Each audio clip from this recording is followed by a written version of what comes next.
Hey everyone, Coach Tony Practice back in the gym. Today talking about some of the common mistakes I see in game, even at the competitive level.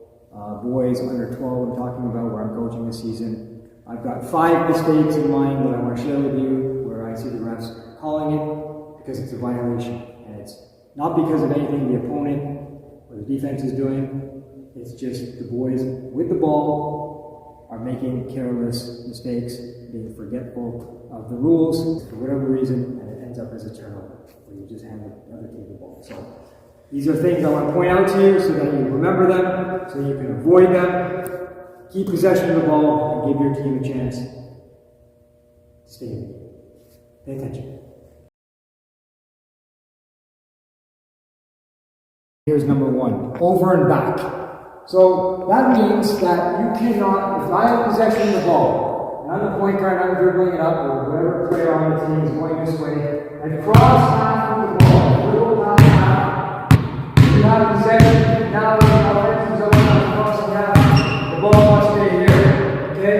If they steal this, and they come down to them, and then you steal it back, you get it back. But once you cross half, you cannot pass it back, or you cannot dribble back. That would be called an over and back. Okay, so avoid that rule. I've seen it many times, even when a player is dribbling up the court.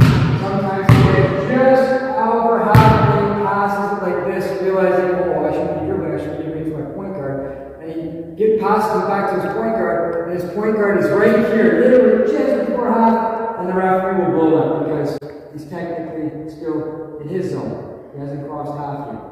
So you'll see in some examples that I'll run right now where the refs are calling that, okay? So avoid the over and back rule. Moving along, another common mistake, a game gets called every game that I've seen is the traveling violation. All the boys know not to travel, but it happens in the game.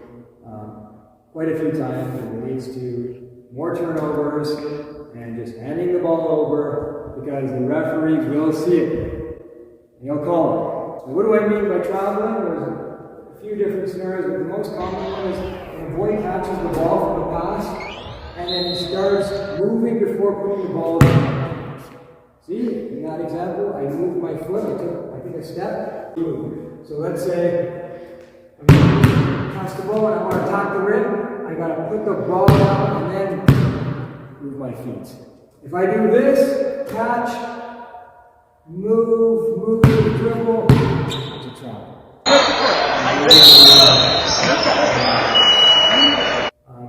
We just played a game last weekend, and I think we did it like at least 4 or 5 times.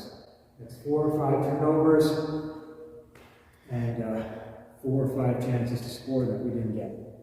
Alright, so referees will call that absolutely, leads to turnovers, unnecessary as I keep saying, and it's the lost opportunity to catch up to the opponent if you're behind, and it's a lost opportunity to extend your lead and give yourself a cushion and a more comfortable lead. So, not necessary, limit those turnovers by taking care of the ball.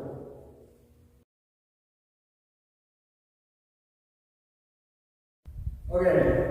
Another violation that I see occurring, not often, but it does happen, and it's just another turnover unnecessarily, and that is on inbound. The offensive zone, we have to respect the line, so if you're on the baseline, you obviously can't step on the baseline as you're making that pass and entry for your teammate to catch the ball. You want to be behind them, okay? The other thing you got to do is stay away from the backboard, because I see boys trying to make a pass and they'll hit the ground.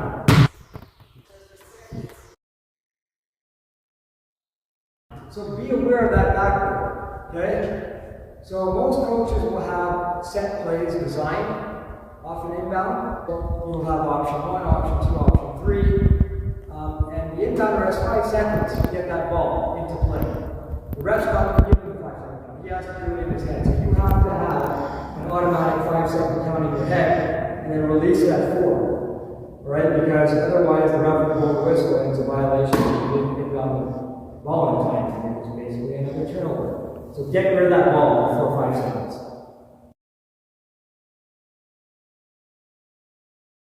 Another common violation, and I'm telling you, this happens in all the games I've seen where I'm coaching. Boys are not respecting the free throw lines. They're stepping on them, and you can't do that. The refs will blow the whistle, and they will not count the shot. So we just missed an opportunity to score points. And you know, some of these games come down to the last possessions in the final minutes of the game. So these points would have added up and given, you know, your team a lead, or gotten closer to your opponent, and don't miss these opportunities by stepping on lines. Unnecessary turnover. So there are many lines in a gym. It can get confusing. Here in this gym, you see the black line, the white line.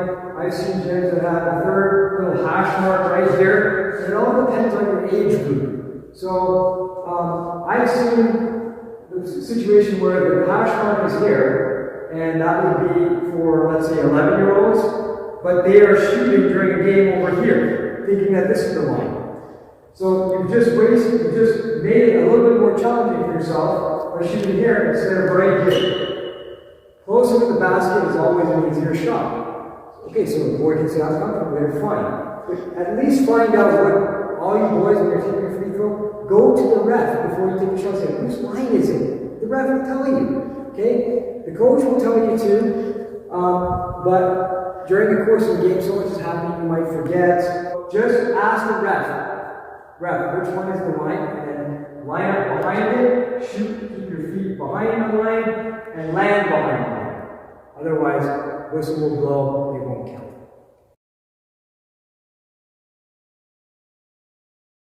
Okay, I'm starting to talk a lot about the importance of screening when we're playing offense to free up the ball handler. Screens are a great way to contribute on the basketball court. My players always know that I keep preaching and teaching that screen, set a screen. It's going to work, either an off-the-ball screen or for the ball handler, on ball. Either way, you got to know how to do a screen correctly, and the refs are paying attention to illegal screens. So let's talk about this.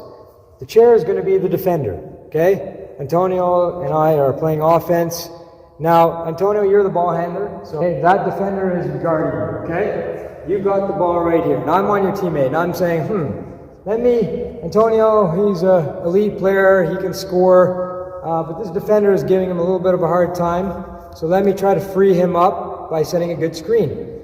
If I come up beside the defender to set a screen like this, okay, I can go right up beside him. Hardly any space, and be solid. I'm not moving my feet, otherwise that's a moving screen if I'm doing this. I'm planting my feet, I'm solid like a wall, okay, or a statue as they say, and now he can take the screen, okay? That's if I set a screen beside the defender.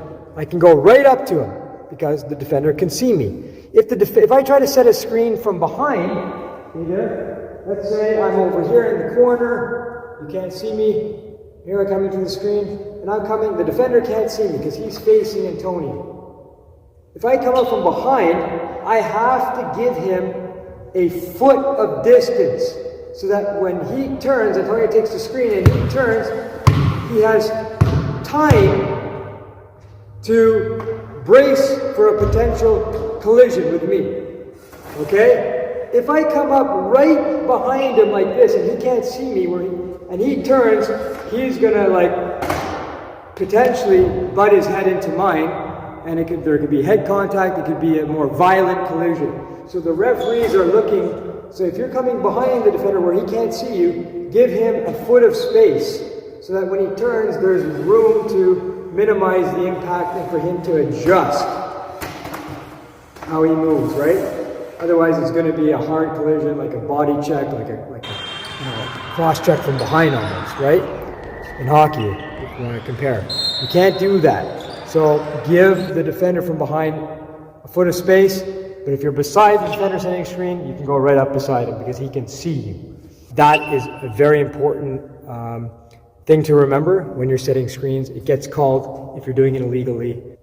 If you do it right, it will work. Okay, everyone. Thanks for watching. Hopefully you learned a few things about some of the common mistakes being made during the games.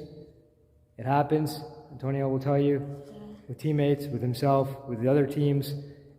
It happens. You're still learning the game. You're young, so there's lots of time, but hopefully this video will help you become a smarter player. So thanks for being with us today. There's more videos to come. Don't forget to like and subscribe, and we'll see you soon.